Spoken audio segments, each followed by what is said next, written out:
Bem-vindos a mais um Jump Talk, o podcast da Jump, onde nós recebemos aqui executivos e líderes de mercado para falar sobre transformação digital, tecnologia, sobre inteligência artificial e outros temas relevantes para o mercado. Hoje eu estou aqui na companhia de Roberto Pinho. Tudo bem, Roberto?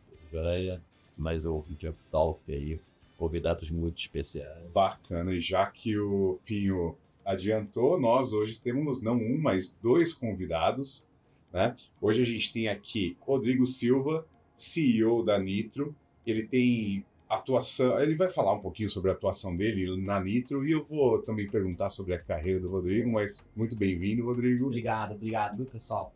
Perfeito. E temos também Roberto Carlos. Roberto Carlos, ele faz a liderança do IT Ops lá na Nitro também, mas eu também vou querer saber um pouquinho da sua carreira antes de estar na Nitro, Roberto. Legal. Bem-vindo. Obrigado, cara, pela oportunidade. E aí, já que a gente começou falando da posição de vocês na Nitro, eu queria que você, Rodrigo ou Roberto, falasse um pouquinho o que é a Nitro, né?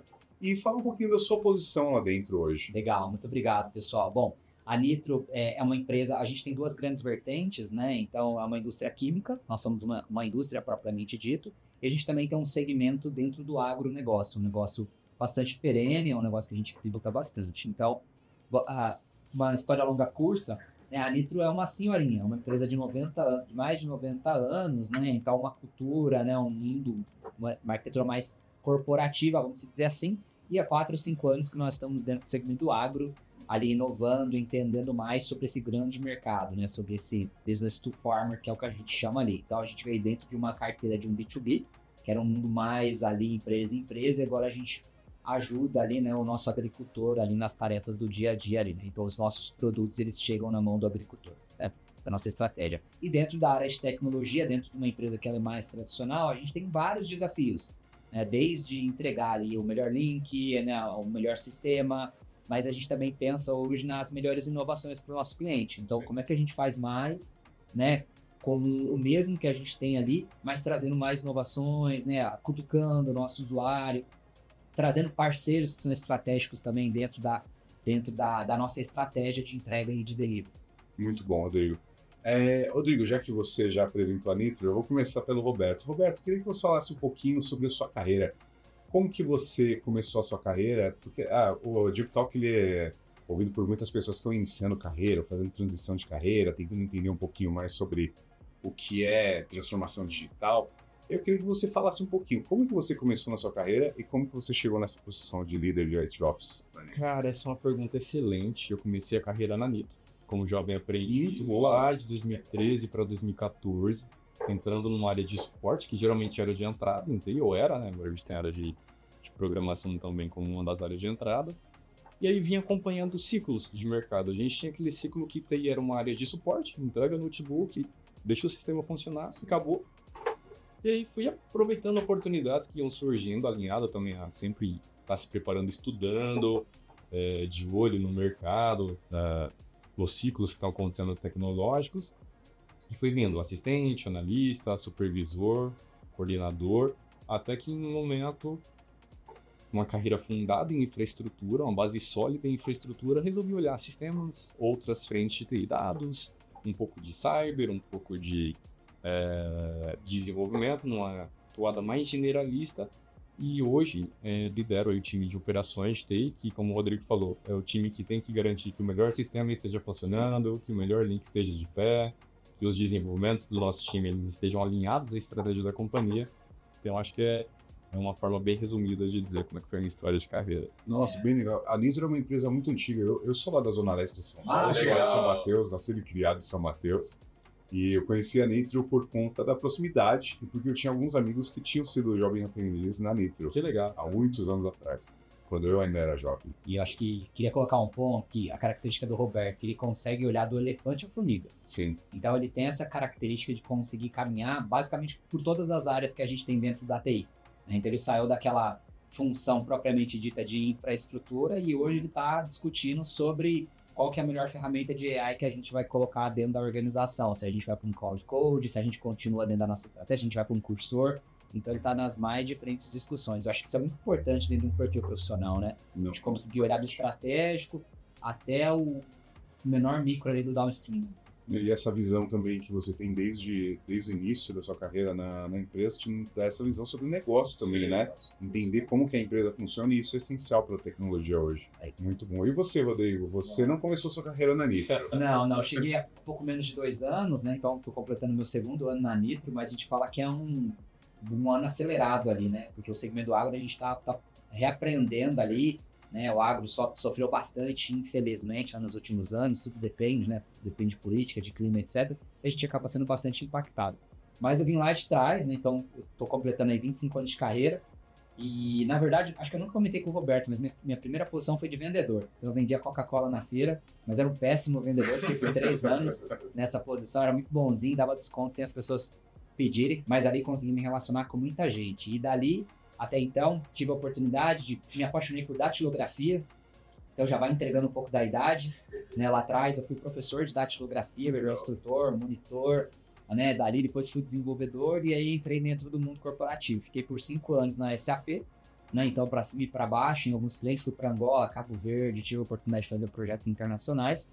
E aí, propriamente dito, boa parte dos clientes que eu atendi na SAP foram os clientes que eu trabalhei depois como colaborador. Então eu trabalhei no Axê, né, que era uma empresa que eu tinha atendido, trabalhei na Mil, que era uma empresa que eu tinha atendido. Então são bons relacionamentos. Eu falo que eu gosto de fazer ciclos. São ciclos de 3 a 4 anos ali dentro das organizações, mas entregando resultados, né? Então a gente tá colhendo alguns resultados dentro desse ano aí. E eu acho que a Nitro chegou num momento bastante interessante da minha vida, que eu me tornei pai, né? E aí eu achei que era muito bom você estar ligado a uma empresa de valores também. Então, exatamente por a empresa ter esse fundamento sólido, né? Você comentou sobre São Miguel Paulista. Muitas pessoas foram criadas em torno da Nitro. As pessoas têm um carinho muito grande, né? A Nitro era Votorantim Químicos lá atrás. Né? Então, é uma empresa bastante sólida e eu acho que eu me associei a um bom nome. Não, muito bom. Pinho, tem alguma questão? Não, estou surpreso aqui com essa trajetória e mais do que isso, é interessante associar a parte da bioquímica e da química como um todo com o agro lá na ponta, né? Então, é colocar em prática o produto que vocês trabalham e ver os resultados aí diretamente. Mas assim, foi uma loucura pra gente, porque hoje a operação que a gente tem é 24/7 no agro. Sim. Né? Desculpa, 24/7, tanto no Químicos, né? Que a gente tem uma operação 24/7, e no agro ali a gente tem alguns horários que são diferenciados. Então pensa que a companhia também ela reaprendeu com esse negócio, né? Quando eu cheguei na empresa, ninguém me falou que a gente ia trabalhar de sábado, domingo, à noite. Porque talvez não era a visão da companhia, né? Mas dentro desse novo negócio, então vira e mexe, tem um plantão, a gente tem as nossas salas de guerra. Então a gente também foi criando uma cultura face a essas movimentações do mercado. Eu queria explorar um pouquinho mais dessa questão que você trouxe no começo da conversa, sobre a mudança também do cliente da Nitro, né?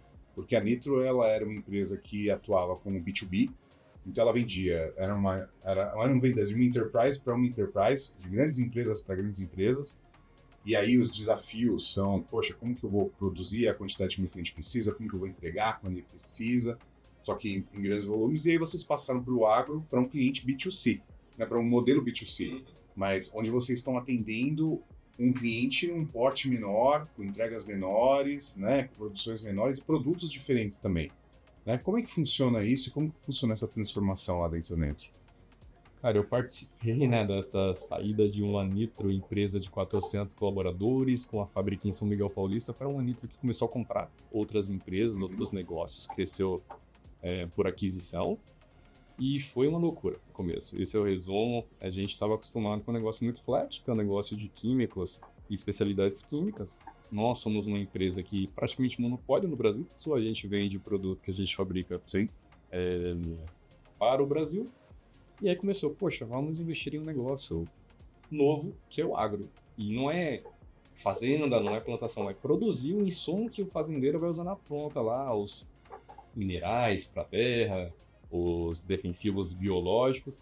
Então, primeiro a gente tinha um desafio de comunicação, como que a gente faz para essas empresas todas adquiridas se conversarem, falarem a mesma língua, a mesma cultura, não só de TI, negócio também, né? Sim. E os desafios, poxa, antes eu entregava 100 cargas mês, agora eu tenho 2.000, como é que eu controlo isso em logística? Então, foi um crescimento, aí começou a nossa inovação tecnológica de ferramentas, de ciclo de vida dos produtos tecnológicos e até de TI. O Rodrigo chegou e a gente já deu um salto desde a vinda dele até hoje, em time, em crescimento das pessoas, mas de lá que a gente tinha 7 pessoas na TI, hoje a gente tem que umas 40. Estão com mais de 40 pessoas aí.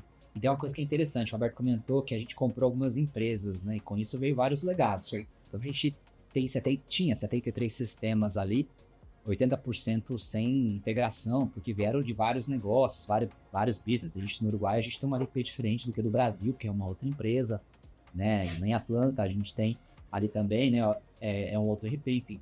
Então, dentro da nossa estratégia, o que a gente começou a fazer um trabalho assim, de reorganizar a casa, né, de cultura de dados, então isso é muito importante para a gente, como é que a gente começa a unificar, ter o conceito de ter um data lake, então parar de criar várias outras bases de dados. Então, não se nasce hoje base de dados sem a gente ter o aval da TI. A gente tem uma pessoa do time do Roberto que tem, de verdade, ele tem usuário e senha para criar a base de dados, ele é orientado a quanto menos melhor pra gente, pra gente não sair criando, porque a gente chegou a ter 4, 5 bases de dados de clientes.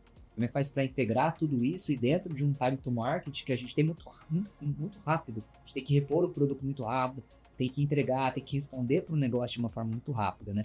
Então, nosso desafio como tecnologia, além de manter esse negócio, acho que o Roberto bem detalhou, é como é que a gente traz a inovação dentro de mercados que são tão do dia a dia, né? A gente começou a falar de AI por voz. O meu cliente, hoje, ele usa muito WhatsApp.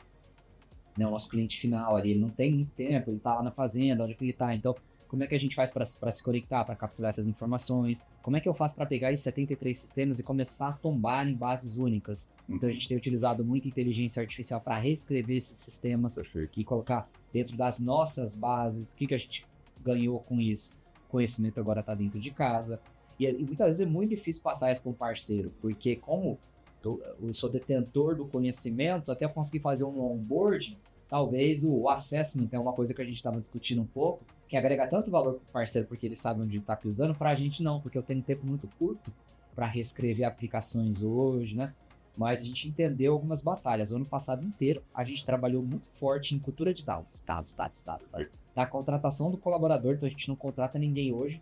Se a pessoa não souber minimamente ali, ela passa por um teste de Excel, ela tem que saber Power BI, né, para as posições de analista para cima, e dependendo, né, da criticidade, até SQL.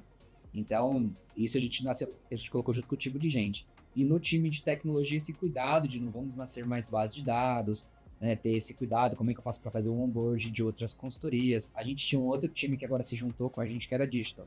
Digital nascia com várias bases separadas. Então, pensa que o portal, pensa que os canais de atendimento eram bases separadas e estava se alimentando de dados errados de clientes. Então a gente tirou tudo isso, colocou dentro do nosso guarda-chuva, né, e agora é começar a conectar ali para que a gente possa ter mais perenidade nesse serviço.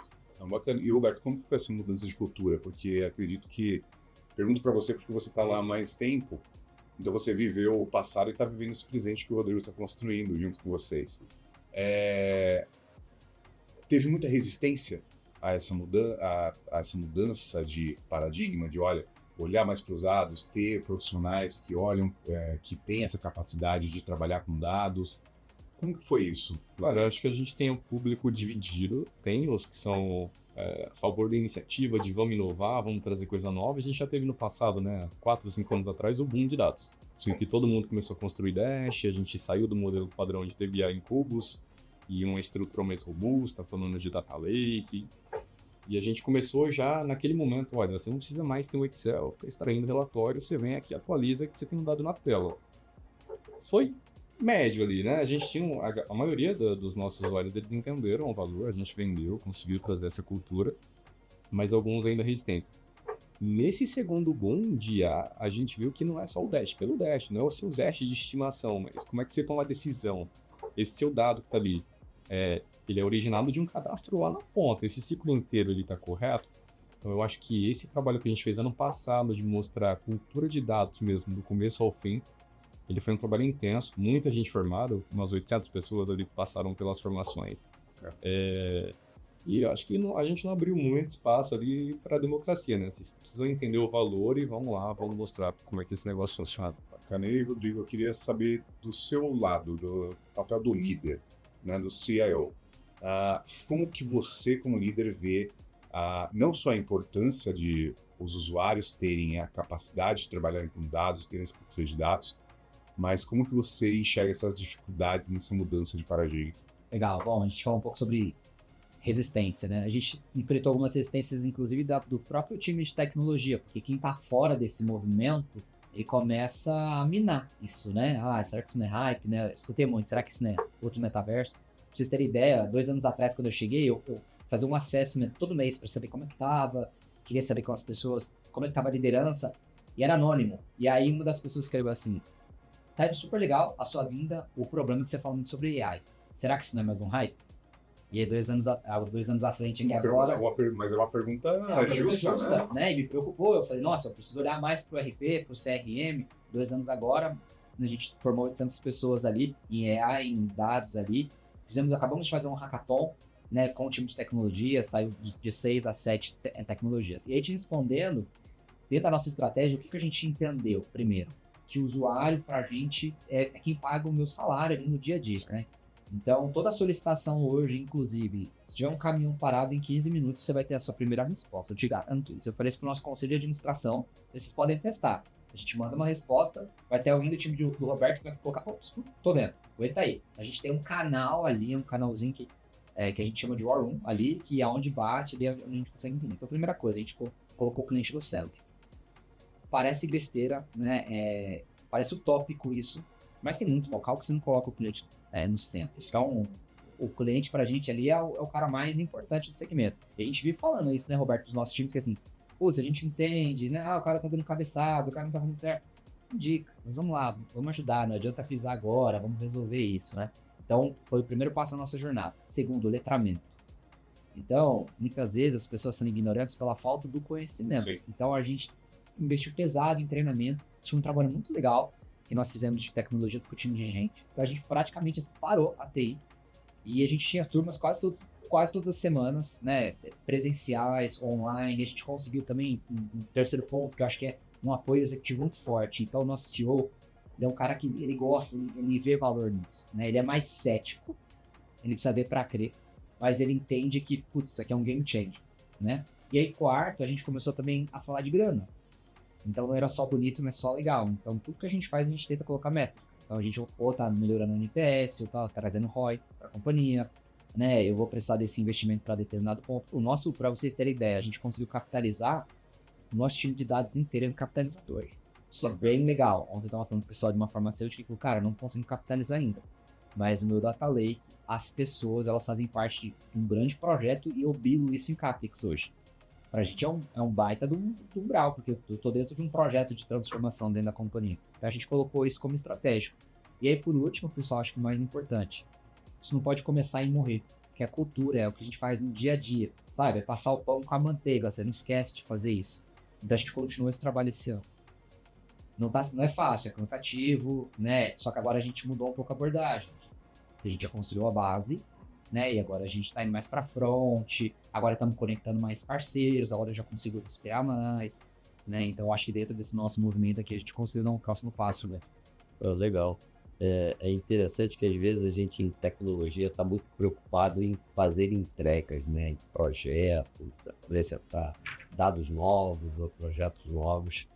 E vocês começaram a ouvir o cliente, né? Uma vez que vocês trouxeram o cliente para ser o centro das atuações, vocês abriram espaço para ouvir o que eles sentiam e dar os feedback. E no segundo momento, trabalhar a questão não só da cultura, mas do letramento, permite quebrar uma barreira que muitas vezes é a resistência, né? É isso aí. A pessoa não tem o domínio, ela tem medo do que é novo, e aí ela começa ela não joga junto. Então, acho que vocês seguiram um caminho aí bem interessante de trazer para dentro o cliente, ouvir, e aí eu acho que fica muito mais fácil realizar as entregas, né? A gente consegue medir também, Roberto, uma coisa que eu acho muito legal, que a gente consegue tangibilizar. A gente saiu de 20 mil chamados ano para 11, 12 mil.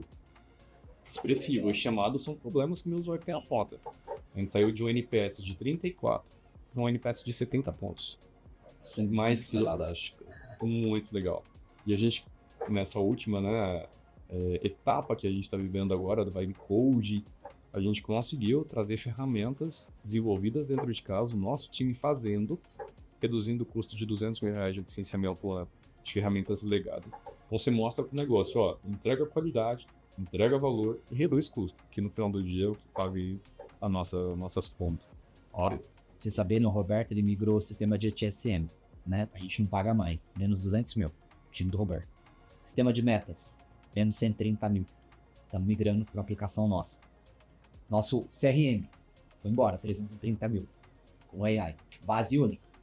Então eu não estou só trocando o sistema, além de trocar o sistema, eu estou começando a popular o nosso lake, montar uma arquitetura com SSO. Gente, 73 sistemas. Tem sistema que meu usuário é minha matrícula, tem sistema que meu usuário é meu e-mail, meu login de rede. Acabou isso. Desafiador. Eu dou um clique agora, com o usuáriozinho que eu me logo ali do meu e-mail, acabou. Single sign-on puro, né? Com a única base, então eu posso chamar jump, vocês conseguem nos aquisição.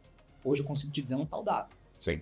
né? Qual que é o dado rico que vocês têm aqui? Consigo te dizer aonde está o nosso gold aqui. E aí daí que eu ia fazer minha próxima pergunta sobre essa questão da fundação dos dados, né? Você citou aí que você tinha mais de 70 sistemas legados, né? Porque vocês foram adquirindo as empresas. A gente tem muitos clientes aqui, por exemplo, de educação dentro da Jump. O negócio desses clientes nos últimos 20 anos cresceu com eles adquirindo outras instituições de ensino. E aí você chega na empresa, tem lá 300 sistemas legados. Você tinha 70 sistemas legados. Como que você sai dos 70 sistemas legados e você consegue fazer uma fundação de dados sólida? Como que você faz essa estratégia? Legal. Quer falar, Roberto? Eu acho que um principal, falando da nossa experiência Nitro, e a gente pode trazer isso pro macro, a gente precisa definir o nosso principal sistema, a nossa principal base de dados para trabalhar com uma fonte única. Então, o que o Rodrigo comentou, eu tenho um sistema de RH que tem um cadastro de colaborador, eu tenho o meu RP que tem um cadastro de colaborador, eu tenho um sistema da portaria que tem um cadastro de colaborador. Isso tem que ter uma fonte única de dados. Então, é trabalhar na integração desses sistemas com esse conceito de fonte única para que a gente consiga, para que esse negócio a gente consiga manter de pé, né? Senão a gente tem lá gente baixando Excel, subindo no sistema, integrando outro via Web Service, outro via TXT. Então fonte única de dados, na minha opinião, é o caminho mais simples e mais robusto. Tem uma área que a gente herdou, que no início eu fui muito contra, né? Que é a central de cadastro. Putz, gente, isso aqui é uma área de operações total, era lá do CSC. Só que hoje, inclusive, está com o Roberto. Mas hoje eu estou muito feliz, porque a maior parte dos tickets que o time do Roberto atendia era problema de cadastro. Hoje o cadastro está com a gente. Então eu faço cadastro, eu recebo ali solicitação do comercial, precisa cadastrar esse cliente, só que agora o dado nasce correto. Então, pensando no seu ponto, além dessa grande arquitetura que o Roberto comentou, o dado ele precisa nascer certo. Se não sabe onde que desemboca, várias vezes eu fui chamado pelo nosso CEO que falava assim, Rodrigo, uma área me apresentou um número, a outra área me apresentou outro número do resto. Cuidado, você tá com um problema aí. Né? E aí a gente sai correndo atrás das áreas, hoje não tem mais essa dor. Né? Hoje ele recebe o mesmo número, porque sai da mesma base. Se o número tá certo, se o número tá errado, aí a gente vai discutir, né, com o pessoal ali, porque às vezes acontece. Vai lá, faz um filtro diferente, porque número é muita interpretação, né? E como é que a gente faz para que todos tenham a mesma interpretação? E aí agora é o nosso próximo desafio, que é o quê? A gente conseguiu ter o nosso lago de dados aqui. Agora onde está a nossa dor hoje? É começar a extrair informações que elas não é só mais o dashboard, a gente entende que o usuário agora ele quer o dado. Né? Não importa se é Power BI, se é Report Load, o que vai ser. Ele quer entrar numa reunião com a Jump, rapidinho ele vai pegar aqui o faturamento, joga lá, e que ele joga no Logbo. A gente pode fazer no Logbo hoje, um dashboard ali, mas como é que ele faz para extrair o dado? Né? A gente até chegou lá atrás fazer uma integração com a Jenny, né, do Databricks, e a gente colocou ela dentro do Teams. Ficou bem legal. Só que aí a gente deu um passo para trás, porque a gente precisava pensar um pouquinho em segurança, quem é que vai conseguir acessar essa informação, etc. Mas está no nosso roadmap aí para trabalhar nisso. Legal. Aí só fechando esse tema, eu achei interessante essa estratégia de elencar um sistema ou uma das fontes como uma fonte principal, né? Porque um dos erros que a gente vê em muitos projetos é o pessoal querer construir do zero. Então vamos construir do zero aqui a fonte da verdade, né? E esse processo de, olha, não, vamos escolher, então é o CRM, então o CRM é a fonte principal. E aí depois eles começam a integrar tudo no CRM, é uma ideia muito, muito inteligente para fazer isso, acelera muito esse processo. E aí enriquece com os outros sistemas, né? Porque é difícil uma tomada de decisão quando você tem um monte de informação, diversos sistemas. E isso dá muita força ao Data Lake, né? Porque você consegue concentrar ali, é um papel importante da área de dados, garantir ali a integridade, garantir a qualidade, mas para os tomadores de decisão fica muito mais fácil, né? E mais fácil também de você confrontar os grandes números, né? E evitar que cada um traga um número conflitante, né? Sabe uma mudança que a gente quase não percebe? Que a gente falou, mas a gente não tinha uma área de dados. Sabia disso? Né? Na verdade, a gente tinha um engenheiro que ele ficava debaixo de FP&A. Então, nesse movimento que nós temos, a gente tirou esse engenheiro debaixo de FP&A, porque ele, na verdade, é uma pessoa que extraía informações ali para passar para reports. E a gente criou uma área de dados. Então, a gente precisa pensar dentro da nossa estrutura também um pouco de estratégia. Então, a gente tem um pilar ali, né, onde ele fica responsável em falar com os nossos parceiros. Ele vai lá no Roberto para poder pedir espaço na Azure, como é que vai ser. Ajoelha com a gente para falar sobre orçamento, né? Tá aqui, todo o time de dados ali tá debaixo aqui desse líder de dados também. Então, a gente precisa pensar muito nessa modelagem aqui, porque acho que é um modelo de maturidade também. Se ele tivesse hoje, se essa estrutura inteira tivesse hoje debaixo de FP&A, talvez eles não vão estar se importando muito com estrutura, com base, qual que é o sistema único da verdade. Eles vão pegar aqueles que ele acha que é o correto e seguir a vida. Não só seguir a vida, mas ele nessa posição, ele ia estar ali afundado no dia a dia, né? Então ele ia continuar fazendo extração para os relatórios da área, né? Era isso que ele ia continuar fazendo. Às vezes com o olhar muito enviesado também, né? Para o financeiro, só financeiro, e esquece de olhar para a fábrica e as outras áreas que consomem e são heavy users desses dados aí. E aí a gente está falando muito dessas áreas mais do processo de venda, de logística ali. Como que funciona na planta Fabril ali? Como que funciona na indústria? Vocês têm frentes de trabalho usando IoT, usando dados das máquinas ali para conseguir ter uma manutenção preditiva, alguma solução de dados para essas áreas também? Bom, a gente tem algumas iniciativas que são bem legais. Nossa principal operação é química, é uma operação perigosa, então a gente não tem muitos sensores que medem vazão, produção, mas o que a gente tem, o que a gente trouxe recente, que é uma tecnologia que nem é brasileira, se não me engano é russa, né, o Oleg, é uma IA que lê os nossos dados de produção e sugere, poxa, aumenta a vazão nessa bomba aqui que aumenta a tua produção. Ou reduz aqui que talvez tenha um problema de segurança do trabalho, está muito quente, muito frio. Então ainda é sugestão, ela sugere, faz, mas ainda não faz sozinha. Outras coisas que a gente tem em manutenção, por exemplo. Aí eu tenho sensores que monitoram a vibração. Então, poxa, essa bomba aqui ela tá vibrando demais. Tem alguma coisa errada com esse mancal, com esse rolamento aqui. Eu acho que precisa abrir uma ordem de manutenção. E ela alerta para o nosso time de manutenção. Então a gente tem um sistema macro que lê dados de produção, de manutenção. E agora a gente está olhando com mais carinho para essa área, né? Que a gente estava conversando sobre isso esses dias, que lá é onde a gente tem oportunidade, de fato, de trazer grana, que é a última linha ali para o negócio. Você ia comentar alguma coisa? Eu queria colocar uma questão antes, por favor, porque eu acho que você vai conseguir responder as duas juntas. TI, ela participa dessas discussões hoje? Então, quando tem alguém na planta Fabril que quer implementar alguma solução tecnológica para medir a vazão e aí no futuro identificar se a gente vai conseguir ter uma produção maior ou não, ou quer medir uma vibração, uma temperatura para ver se tem algum risco em uma caldeira ou em algum outro tipo de equipamento. Esse é um dos grandes desafios de muitas empresas. Como que a gente escolhe os projetos certos que vão trazer o resultado financeiro, vão se pagar e vão ser capitalizados? Bacana. Bom, acho que assim, te respondendo primeiro, sim, TI participa. A gente tem uma pessoa, que também é do time do Roberto, que ele tem o foco maior em indústria. Então, inclusive, é o apetite dele, é a meta dele ali, utilizar mais AI na indústria. Só como o Roberto comentou, é uma indústria muito sensível. Nós somos, inclusive, auditados pelo Exército Brasileiro, porque a nitrocelulose é um dos reativos para bomba. Né? Então, ali é um é um local onde a gente tem bastante oportunidade, mas é um local muito sensível, né? É uma área explosiva, então os equipamentos, eles, né, tem que ser equipamentos que a gente consiga bloquear isso, mas a gente entende ali que é um ponto de fraqueza nosso.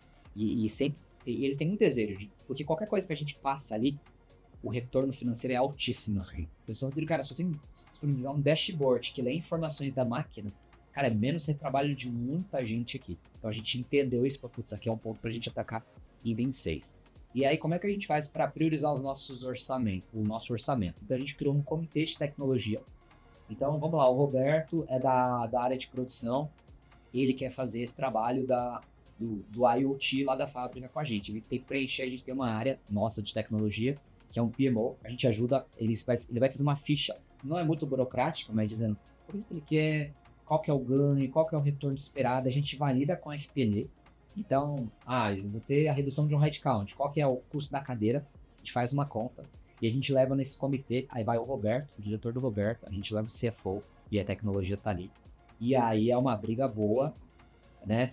E aí a gente vai escolhendo ali os projetos que têm maior ganho, né? Ou projetos que sejam regulatórios, né? Ou projetos que sejam de auditoria. Então, tudo aquilo que é regulatório e auditoria já segue um pré-aprovado ali, que é uma coisa mais top-down, a gente precisa fazer. Mas e o que é legal? A gente tá mais ou menos no 8º comitê hoje. A gente aprendeu. Os primeiros foram horríveis, a gente apanhava muito, né? Porque a gente é bom em entregar, pessoal. Agora falar de ROI, né, retorno, o retorno que você vai trazer ou não vai trazer, a gente entendeu que era a nossa fraqueza. Então a gente conseguiu fazer um trabalho junto com a FP&A. E aí dali a gente vai priorizando os nossos, né, o nosso orçamento. Então, fazer um projeto com a Jump, dados. O que a gente faz? A gente conecta com o nosso time de negócios, o time de negócios ajuda a gente a fazer essa cartinha, o porquê que precisa, qual que é a dor que vai endereçar, por que eu não consigo resolver isso dentro de casa, então tem que responder, porque eu tenho uma squad ali. E aí a gente leva para o comitê e aí discute ali. Então, os comitês é uma vez por mês. Isso me ajudou também porque eu preciso planejar o meu throughput. Então, como eu tenho aprovação todo mês, de certa forma eu estou recebendo demanda todo mês. E o que eu faço? O meu acordo com a organização, eu só aprovo o projeto até agosto. Por quê? Porque eu preciso de setembro, outubro, novembro, dezembro, para terminar tudo aquilo que foi entrando. Então, se o seu projeto é para ser desenvolvido até dezembro, meu amigo, quanto antes você passar no comitê, eu consigo te entregar. Senão, isso vai ficar para 27. Então, o pessoal já entendeu isso. E um ponto que é importante também, a gente tem uma coisa chamada safra. Então, nos nossos segmentos, que é o agro, a gente fala que a gente trabalha para safra. Então, a gente tenta fazer com que os projetos, que a gente não tenha projetos a partir do início da safra. Porque eu vou precisar da pessoa do negócio. E aí ele tá como se fosse uma Black Friday gigantesca safra. Então, o agro, ele trabalha para a safra. Então, tem a safrinha, né, que já começou agora, e depois a gente tem um período da safra. Então a gente tem que pensar em tudo isso. É complexo pensar nessa matemática você precisa do projeto, mas você não vai ter disponibilidade, então eu preciso começar antes. Para começar antes eu preciso estudar. É danado, né? Ô, Rodrigo, você falou aí nas métricas para controlar o ROI. Normalmente é um desafio para as empresas, né? E como vocês têm comitês mensais, vocês não só avaliam a questão de novos projetos, vocês também, quais entregas vocês já conseguem verificar qual foi o ROI obtido, como é que é o nível de maturidade também, para poder chegar numa métrica mais próxima da realidade. Excelente. Todo início de comitê, a gente começa falando dos projetos que a gente entregou, né? Ou a gente dá uma situação dos projetos que foram aprovados no último comitê. Coisa rápida, né? Não é um status report, é simplesmente o que eu já entreguei. E quando eu aprovo o projeto, o time de FP&A fica responsável por fazer o pós-mortem. Então, olha, vai sair um recurso lá do CSC lá. Ok, então já coloca na ata aí, você é o responsável em olhar daqui, né, lá no final lá de como é que vai estar. Isso me ajuda muito, porque como tecnologia, se eu tiver que acompanhar isso também, é uma coisa que eu estou levando para nossa cumbuca. Então o que a gente fez? A gente fez um acordo ali. FP&A, você me ajuda aqui a levantar investimento e o pós-mortem. Então eles ficam responsáveis por isso. Isso é muito legal pra gente, né? Então ele tem lá uma relação de pontos que foram aprovados ali, de compromissos, né? Que as áreas assumiram ali dentro do comitê ali, que ele vai ter que cobrar, né? Então, ó, se é um headcount, até mesmo coisas que são menos relevantes financeiramente, mas a questão do NPS, não a questão da auditoria, porque eu não posso queimar horas ali só para atender um requisito de auditoria. Então a gente presta conta de tudo. né? É uma empresa, apesar de ser gigantesco o nosso negócio ali, mas o dinheirinho é contável. Eu ia comentar que a parte, você comentou sobre o lado do IoT, do show da fábrica, né? Mas a parte do agro, eu acho que é alguma coisa que também sempre me remete muito ao lado de acompanhar mais via real time, o que está acontecendo, para poder tomar uma ação, principalmente mudança de clima ou aplicação de aí um produto químico. Essa experiência aí. Legal. O que a gente faz? A gente vai até a parte da entrega do produto. Né? Então, a parte de drones, automação agrícola está fora do nosso escopo ali. Mas a gente tem produtos digitais. Então, a gente tem um produto digital, por exemplo, que ele faz análise de solo. Né? Então, o que é esse produto? Né? A gente tem um vendedor técnico, a nossa venda ela é menos impulsiva e ela é mais técnica. Então, tem um agrônomo que vai lá visitar o plantio, ele vai recomendar o nosso produto, ele faz um acompanhamento, ele fala, aqui eu sugeri isso aqui pro Roberto, o Roberto tá aplicando de quanto tempo, ele vai tirando as fotinhas e ele coloca dentro dos nossos produtos digitais ali, ele guia cada acompanhamento, ele vai olhando ali, até para mostrar depois para o agricultor que metade da lavoura você utiliza o nitro, metade você não utiliza o nitro, como é que isso ficou, quais foram as mudanças, tal, então ele consegue, e aí ele vai conseguir priorizar, por isso que chama programa de portfólio, porque ele vai, nosso portfólio de produtos ali, ele vai conseguindo acompanhar. Então, os nossos desafios, quando a gente pensa no agro, são muitos desafios ligados até essa ponta. E aí tem outros aqui, logística. Vai ter ali um baita de um desafio de logística, porque a gente tem uma coisa chamada entrega futura. É diferente do Mercado Livre, que você quer receber o quanto antes. Não quero comprar e você não quer receber agora, não. E aí, como é que faz para você configurar um sistema? Como é que você faz para programar a sua produção nisso? Então, o cliente ele compra, ele coloca uma data aproximada da entrega dele. E aí, a partir dessa data de entrega futura, a gente vai se planejando como um top-down. A gente tem vários desafios nessa operação. Tem uma operação, né, Roberto, que ela é muito delicada, porque um caminhão parado, muitas vezes, a gente tem que pagar a diária. Então, quando o sistema está parado, meio do inferno. Porque aí o pessoal comentando, putz, eu vou ter que pagar a diária de caminhão, e o nosso diferencial é o frete. Né? Muitas vezes, dentro de uma venda no agro ali, o frete ele pode influenciar totalmente o preço do produto. Se você tiver que pagar uma diária, a negociação que você fez no frete já foi por água abaixo. Então a gente tem que levar tudo isso em consideração. Tem um ponto que, complementando sua resposta, Rodrigo, a Nitro tem o conceito de estar ombro a ombro com o produtor. Então, o nosso vendedor, ele vende, ele quer estar lá no dia que a carga vai chegar para receber junto com o cliente. Então, a gente tem que fazer com que essa cadeia logística inteira funcione. Então, é um baita desafio. E você já consegue aplicar IA nessa frente ou ainda está meio embrião? Eu queria só complementar essa questão da IA, porque eu queria entender como que vocês estão fazendo a aplicação da IA, não só nesse ponto, mas você já testou, por exemplo, o Lovable. Né? Poxa, o cara pode fazer um dashboard novo. Ele pode fazer tudo do zero no Lovable, jogar os dados. Só que eu entendo que nem todas as empresas têm a maturidade necessária para isso acontecer com a governança e com a segurança com que se espera. Né? A hora que você dá uma ferramenta como um Log, um Cloud Code ou um Codex na mão de um usuário final, você tem um risco de estar criando um Shadow IT tremendo ali, né? Ele vai querer fazer as coisas do jeito dele, sozinho, né? E você perde a mão. E tudo aquilo que você estava fazendo de fundação vai para o lixo. Como que vocês controlam isso? Não só com o que vocês estão aplicando IA, Legal. mas como que vocês aplicam essa IA lá na ponta? Como que vocês garantem essa governança, essa segurança lá na ponta? Vou falar um pouco sobre a governança, depois o Roberto fala um pouco dos exemplos, dos projetos que a gente está fazendo, acho que vai ser bem bacana. Bom, primeiro fico bem feliz a gente falar de Lovable, eu sou embaixador da Lovable no Brasil também, então a gente levou a ferramenta para a companhia. Você tem toda a razão, a gente tem que tomar muito, muito, muito cuidado, né? O que a gente colocou dentro da nossa estratégia?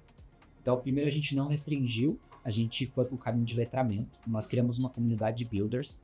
Então, primeiro a gente treinou quase toda a organização, explicamos o que era o Lovable, mostrando, todo mundo falou, cara, legal, legal. E, naturalmente, saiu um grupo de pessoas que se interessaram mais por isso. E a gente falou, opa, é você. Então, funciona assim, ó. Roberto começou na Nitro, vou dar exemplo para vocês. Né? E aí o Roberto é um dos nossos builders, faz parte da comunidade. A gente coloca ele dentro do nosso workspace, então ele tem um nome @Nitro, então dentro do workspace da Lovable ele tá lá. Eu consigo bloquear a quantidade de tokens que ele vai utilizar, ou de créditos, lá a gente utiliza a palavra créditos, né? Até a quantidade máxima, senão ele vai acabar com a minha franquia e essa conta, ela só tende a crescer. 2, A base de dados, lembra? É o time do Roberto que tem a senha. Então, lá no Supabase, o time do Roberto, ele faz um briefing inicial e o que eles avaliam? Deixa eu olhar aqui. Vai fazer um sistema de agendamento de pátios, tá? Pátio, caminhão, eu não quero esse dado no leito. Vamos fazer o seguinte, Alongo Cloud. Você pode criar aqui no Alongo Cloud que não tem problema nenhum. Não, eu vou precisar dessa informação no futuro? Cara, vou te dar uma base no Supabase aqui, ele já ativa o time de dados, fala, ó, você vai precisar se conectar aqui. Na sua aplicação, você vai ter dados de clientes? Eu te dou a API.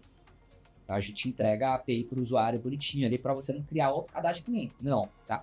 E aí a gente deixa o cara criar. O que acontece? Ele não consegue publicar. Quando ele vai publicar, entra o time de segurança para fazer uma diligência. E aí vai ali o time de segurança, vai uma pessoa do time do Roberto de desenvolvimento, e aí eles conectam com o SSO. O usuário não consegue fazer isso, porque ele não tem a senha de Azure. Então, na hora que eles conectam no SSO, ele coloca ali a lista de usuário, ele vai ter que te questionar quem são os usuários que vão poder acessar e tal, e dentro da sua aplicação você configura o usuário e senha. Não é um trabalhão. Né? A gente não começou assim. Começou errado. Né? Eu abri o LinkedIn e tinha lá uma aplicação lá de usuário, tinha uma URL, eu copiei a URL, na hora que eu entrei, o sistema não tinha nem usuário e senha. Aí a gente falou, ops, precisamos voltar para dentro de casa. Mas agora a gente já tem o footprint certinho. Esses são os builders. E os devs? Os devs, eles acreditam que o Lovable é a ferramenta, é uma ferramenta legal para que eles possam prototipar e etc. O que eles querem no final? Prototipa aí, me dá, depois eu jogo no Cloud Code ou no cursor, e aí eu sigo a vida ali dependendo da aplicação. Então, nas nossas aplicações, a gente começa no Lovable, fica uma aplicação mais bonita ali, e ela vai crescendo ao longo do tempo ali. E acima de tudo, eu não comentei, aí esse é o time do Roberto, o que eles fazem? A gente tira do Lovable o código e a gente sobe para Azure. Então, GitHub, Azure. Então, no final, o usuário ele pode criar, no final ele pode criar o que ele quiser, mas ele já podia. Sabe, vou contar uma coisa para vocês. Sabe o que ele podia? Ele pode ir lá no Excel e ele pode criar um baita de um sistema em macros. Só que agora a gente está chamando de AI. Entendeu? Então a gente só mudou de nome do mercado. Se duvidar, macros tem mais vírus, né? Ou ela pode ser tão prejudicial do que as nossas AIzinhas, mas a AI está mais em hype. Então a gente colocou dentro do nosso roadmap de governança ali. E aí, só reforçando, minha preocupação hoje é a exposição desses dados, tá? Então, segurança. A gente fala que segurança é um pilar super importante e a gente aprendeu essa questão dos dados. Parece utópico, né? Tá aqui na Jump falando tanto de dado, mas a gente entendeu que sem dado não tem AI. Né? Você pode ter a AI mais inteligente, ela vai estar emitindo uma informação errada. E, Roberto, fala um pouquinho das aplicações que você criou. Cara, tem coisas muito legais que você falou, acho que é muito interessante, que a gente fala de IA, a gente pensa um robozinho lá, que pensa, vai e toma decisão sozinho, mas tem muita coisa que nem é, às vezes é automação, que resolve uma dor grande. Eu vou trazer um exemplo aqui, a gente tem um produto que é regulado pelo Exército Brasileiro, e na hora de faturar a nota fiscal para o caminhão sair, tem um processo bem chatinho que o nosso faturista tem que acessar o site do Exército, baixar um selo, baixar um certificado, fazer um cadastro em outro site. Só que ele faz isso 300 vezes por dia. Se ele gasta 1 minuto para faturar uma nota, são 5 minutos com cadastro. A gente criou uma automação, ele fatura, a automação vai lá e faz todo o processo para ele. Muito mais rápido, evita erro. Então, poxa, agregou um valor enorme. Vocês estavam falando aí de, poxa, hoje a TI faz, né, parte da decisão estratégica da ferramenta. Não fazia no passado. Antes a gente era envolvido só na hora de comprar a ferramenta e se instala.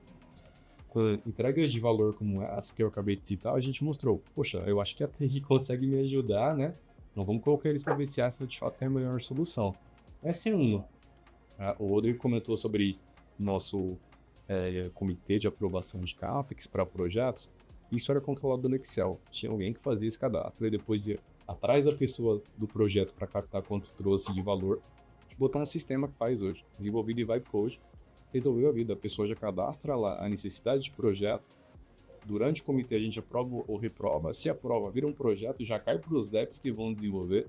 Então um workflow totalmente automatizado, desenvolvido com o Vibe Code, que é a IA, nada minha. E a gente tem agora os projetos lá em fábrica, que agora a gente começou a olhar, né? Pô, vamos lá, que o nosso operador tomava a decisão de aumentar a vazão, tira a vazão, vamos pôr alguma coisa que vai mostrar para ele, olha, aqui eu acho que você consegue aumentar a vazão para produzir mais.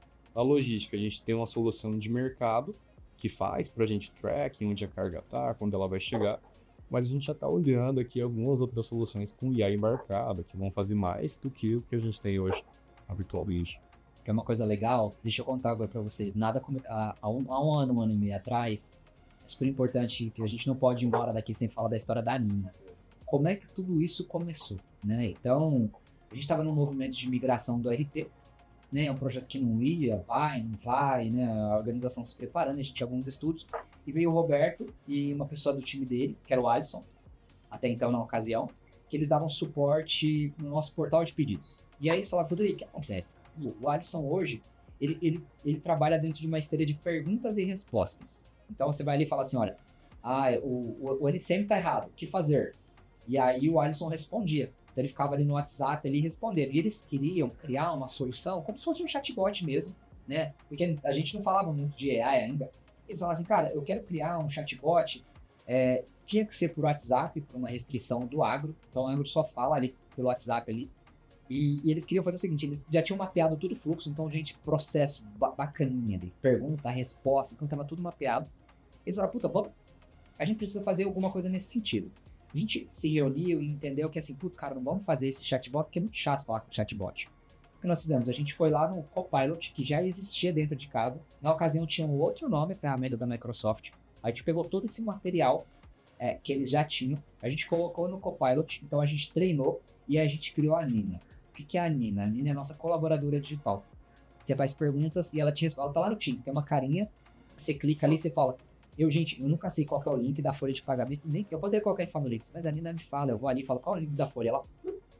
Ela responde 150 tópicos e aí ela nasceu desse nosso âmbito de querer automatizar pequenas tarefas. O mais gostoso, ela não é um bot.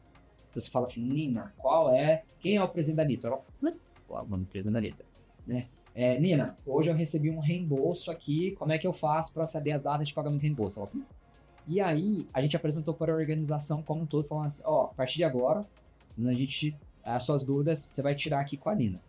E as áreas começaram a entender que a Nina, ela também poderia ajudar nas tarefas das áreas, porque a gente utilizou para nossa, então a Nina nasceu na TI, né? O cara de viagens falou, opa, eu quero isso aí, porque eu fico toda hora emitindo orientação, coloca lá na Nina o cara que pergunta, né? Chegou a pessoa de crédito, falou, opa, o jurídico, falou, opa. E aí, suprimentos agora, a última versão da Nina, se eu quiser saber a data de pagamento da fatura da Jump, eu coloco ali, data de pagamento da fatura da Jump. Tem aqui em aberto, a data é essa, fulaninho não aprovou ainda. Então ela vai lá no RP agora, daí ela traz essas informações pra gente em linguagem natural. Perfeito. Né? A Nina hoje ela tá no WhatsApp também, então você consegue fazer a abertura de chamada do WhatsApp. A Nina, se você falar que você tá sendo invadido, ela vai te dar algumas orientações e aí ela fala, cara, isso aqui não é pra mim não. Ela abre um chamado prioritário pro time de cibersegurança e fala assim, dá uma olhada lá que eu não consigo ajudar. Né? E a gente foi maturando um pouco mais. Erro 500 do DataSul, eu não faço ideia o que é, a Nina sabe, porque ela vai lá na faca do DataSul, se faltou com um erro aqui de fechamento.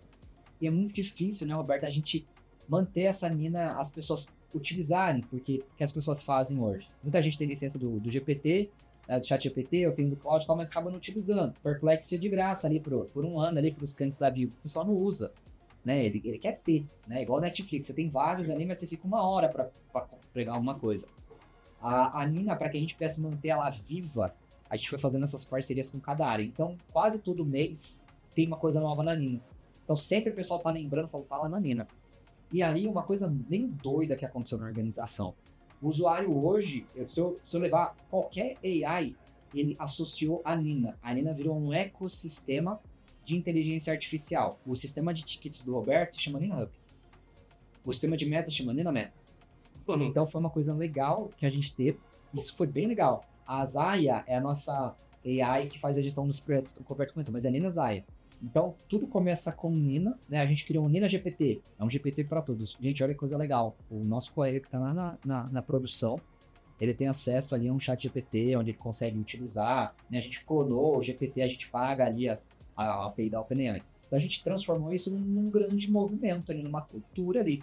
No final do ano, a gente premiou todos os nossos colaboradores da TI, e aí o Roberto e os pares dele, eles levantaram uma lista pra gente pegar ali os principais key users, os usuários e tudo mais. E todo mundo ganhou um troféuzinho e tinha Nina, pra gente lembrar um pouco da nossa cultura. Sabe o que é Nina? Pra você lembrar que do outro lado tem pessoas. Muito legal. Legal, né? E um negócio, eu queria salientar uma questão que você contou a história, você não falou isso, mas um dos motivos pela qual eu acho que esse projeto deu certo é começar pequeno e ir escalando. que eu acho que é um dos maiores erros que as empresas cometem, é querer fazer a Nina para a empresa inteira de uma vez só. Não vai. E não vai fazer. Né? E aí, projetos que começam pequeno, mostram o valor, e aí você escala depois, são muito mais fáceis, né, de você ter o resultado. É isso aí. É a nossa primeira migração de sistema que nós fizemos, né, que foi, inclusive foi o Hub. Hoje a gente tem mais de 18 aplicações feitas com AI Code, com Vibe Code ali. Aí agora a gente criou um portal com todas as aplicações, que aí agora a gente começou a organizar. Falou, vamos juntar tudo isso daqui. E eu entrei agora há pouco no portal. Gente, tem uma aplicação que eu já nem sei mais o que é. E aí uma coisa que a gente sempre comenta, aí o Roberto, que dentro das corporações vai mudar um pouco. Porque hoje o Roberto tem gente do time dele que dá suporte, certo? Então, você liga lá e fala assim, tô com problema de fechamento. Então, especialista de finanças. Não muito no futuro, ele vai ligar, o pessoal vai ligar e falar assim, tô com um problema no sistema de agendamento. Não sou eu que vou atender. Eu vou ligar lá pro usuário que desenvolveu a aplicação. Então, fala, opa, peraí. E nessa comunidade é uma coisa que a gente comenta bastante, falando assim, você vai dar o suporte para sua aplicação, porque a gente está criando outras aplicações. E para isso não virar um monstrinho, tem que estar dentro do nosso modelo de governança. Semana que vem, tem reunião da comunidade de builders. O que nós vamos falar? Governança, como é que estamos fazendo, etc e tal. 30 dias? Mais um pouquinho, vamos falando dos avanços.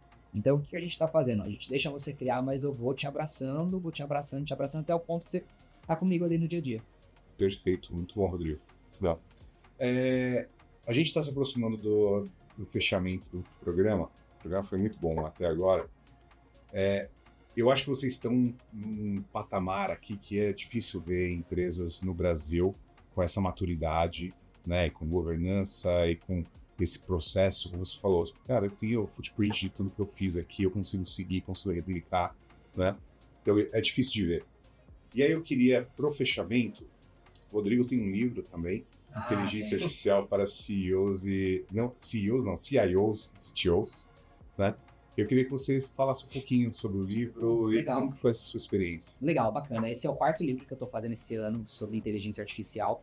E por quê? Né? Nem comentei com o Roberto sobre isso, que esse é um lançamento super quente. Eu notei que os meus pares não entenderam ainda o valor da AI. A gente ainda está discutindo o relatório do Gartner, que está falando lá que 90 e tantos % das organizações... Gente, eu não foram na nossa organização, então não sei da onde rodou esse assessment, sabe? Não tenho nada contra os institutos. Mas tem muito mais gente discutindo um insucesso do que tentando entender os pequenos casos que você comentou. Sim. De olhar para o seu problema ali mesmo, olha para o seu problema e dá uma olhada. O Roberto falou de guia de tráfego. Gente, são 3 colaboradores, tá? Redução de 3, headcount na veia. E não necessariamente se essa redução, você vai pegar esses colaboradores aqui, ele vai fazer uma outra atividade, porque eu tô precisando de gente. Sim. A gente sempre tá chorando com a gente. Então, eu comecei a entender que o pessoal não sabe o que é isso ainda, né? Então, liga muito a AI, a sua automação, não é só isso, né? A gente tem um projeto de visão computacional lá no laboratório, pessoal. Então, uma pessoa que ela fica o dia inteiro, são 3 pessoas que elas ficam o dia inteiro olhando pro nosso microscópio para analisar bolinhas que a gente chama de são conídeos, seu nome técnico.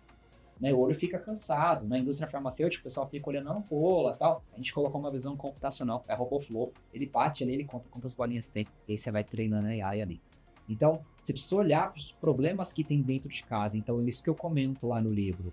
Né? Quais são os exemplos reais de você pegar uma Nina, né, do time que está ali respondendo perguntas no dia a dia? Como é que você faz para olhar um status de um pedido? Parece super simples, né? O pessoal de compras, o que eles comentavam? Cara, eu coloco um pedido, dá 5 minutos, vocês vão me perguntar se já está aprovado ou não está. Né? Você pode olhar lá no RP, mas quantos cliques são? E aí tem uma coisa que a gente mudou, né? A gente perdeu o amor por marcas. Não quero mais saber se é TOTO, se é SAP, se é CISO. São ótimos, são excelentes. Eu quero solução agora que resolva o meu problema. Então é isso que eu falo um pouco lá no livro, né? Olha a sua operação, entenda, se conecte a parceiros. Pessoal, uma coisa que eu falo pro meu time, 10% do tempo deles é falando com parceiros. É cansativo. Sim. Mas é almoçando com o pessoal, é visitando o parceiro. A gente gosta de ir no local. A gente trocou uma ideia agora há pouco com o seu time que já saiu 2 e-mails aqui. Ele já tem o pessoal já tem 2 missões aqui, porque a gente não tinha pensado nisso. Sim. Mas como é que eu vou ter esse insight se eu não me conectar com gente na mesa que é melhor que eu? Então é isso que a gente colocou no livro, ó. Não, perfeito, muito bom, Rodrigo. Eu indico, o livro está vendo na Amazon. Tá na Amazon. Se quiser. Roberto, e aí eu vou fechar essa pergunta com você também, Rodrigo. Qual o seu conselho para líderes que estão numa posição como a sua, de olha, eu tenho aqui uma empresa que se transformar. Você está numa empresa que se transformou digitalmente nos últimos anos, mas tem muitos líderes que estão bloqueados nisso, não conseguiram fazer essa transformação. Qual que é o seu conselho para esses líderes? Tá muito alinhado com o que a gente estava conversando aqui. Eu acho que é começar atacando as pequenas dores, não querer abraçar o mundo, porque é muito mais difícil. E a gente de TI, a gente tem um defeito que a gente gosta do sistema, a gente gosta do código, mas no final, o nosso objetivo ele tem que ser ou reduzir custo ou aumentar a receita. Então não importa se é Databricks, se é GCP, se é qualquer ferramenta específica, mas na última linha, ou você reduz custo ou aumenta a receita. Começa pequeno, ganha aí a parceria dos executivos, do time. Quando tiver nesse nível, aí a gente começa a aumentar as entregas. Perfeito. E você, Rodrigo? Só acho que foi muito perfeito, o Roberto comentou, e eu acho que é falar de business, negócio. Sim. Eu acho que a gente precisa falar menos de tech e entender mais negócio. Eu não sei se vocês perceberam, mas a gente gosta muito do business também.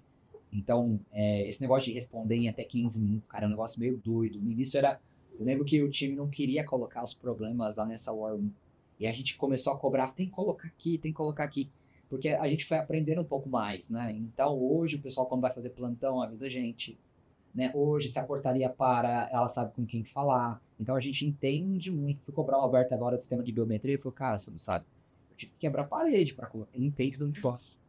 Tá entendendo? O cara era super mais complexo do que a gente imaginava. Então, ele tem um carinho todo ali pelo negócio. Então, eu acho que o grande desafio para a gente, como líderes de tecnologia agora, é começar a entender mais do business. Porque tecnologia está mudando muito rápido.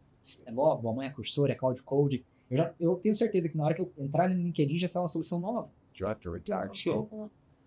E aí você fica apaixonado pela solução, pela marca só, né? Você perde esse carinho pelo negócio, que eu acho que é o que importa mesmo nesse momento. Muito bom. Pinho, você tem alguma última pergunta? Não, queria fazer mais um comentário assim. Achei fantástica a solução da Nina, o produto que vocês construíram, e eu percebi aí o valor que é o canal de comunicação, né? Ficou muito mais fluido, muito mais centralizado, e provavelmente vocês foram conquistando as áreas de negócio, conquistando o público para utilizá-lo de uma forma, começando do jeito certo, aplicando o que realmente...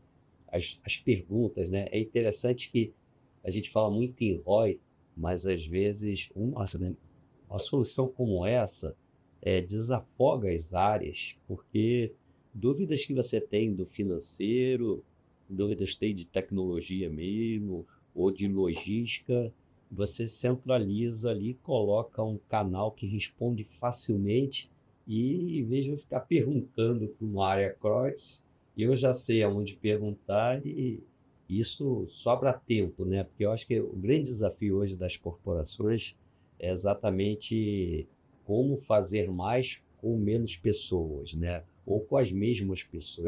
Eu acho que um negócio interessante até que você salientou, Rodrigo.